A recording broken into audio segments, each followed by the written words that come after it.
AITA for telling my ex I don't care if her daughter is crying about being left behind when my son's with me.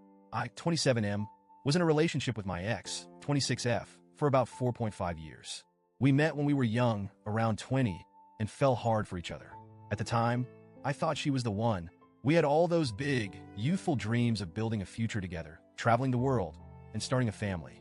Looking back now, I see the cracks were always there, but when you're young and in love, you tend to ignore them.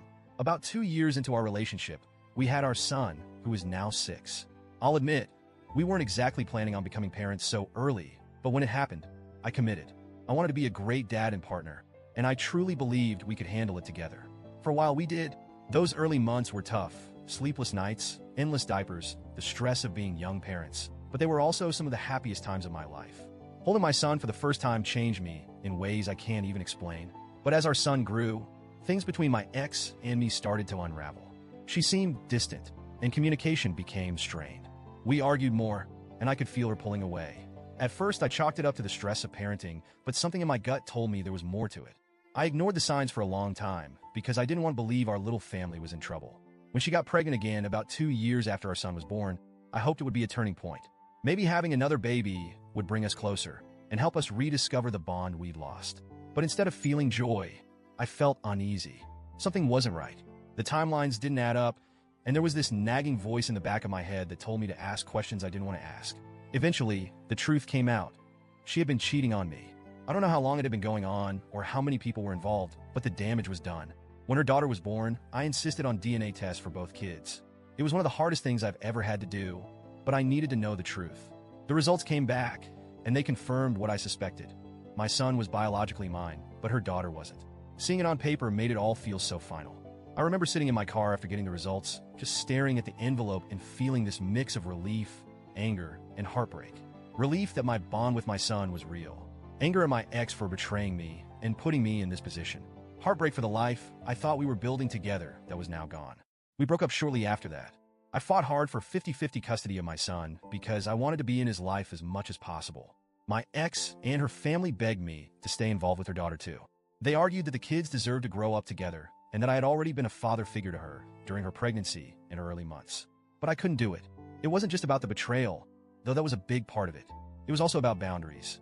I knew I didn't have the emotional capacity to be a father to a child who wasn't mine, especially after everything that had happened. And honestly, I resented being put in that position in the first place. My ex made her choices, and I didn't think it was fair for me to bear the consequences of them. To be clear, I never went out of my way to be cruel or dismissive. I told my ex firmly, but politely, that I wouldn't be involved in her daughter's life.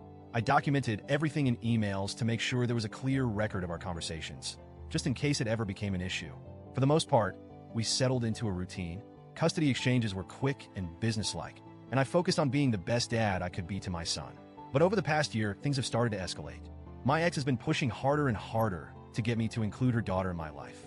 She'll make comments during drop-offs about how her daughter misses me or how she wishes the kids could spend more time together.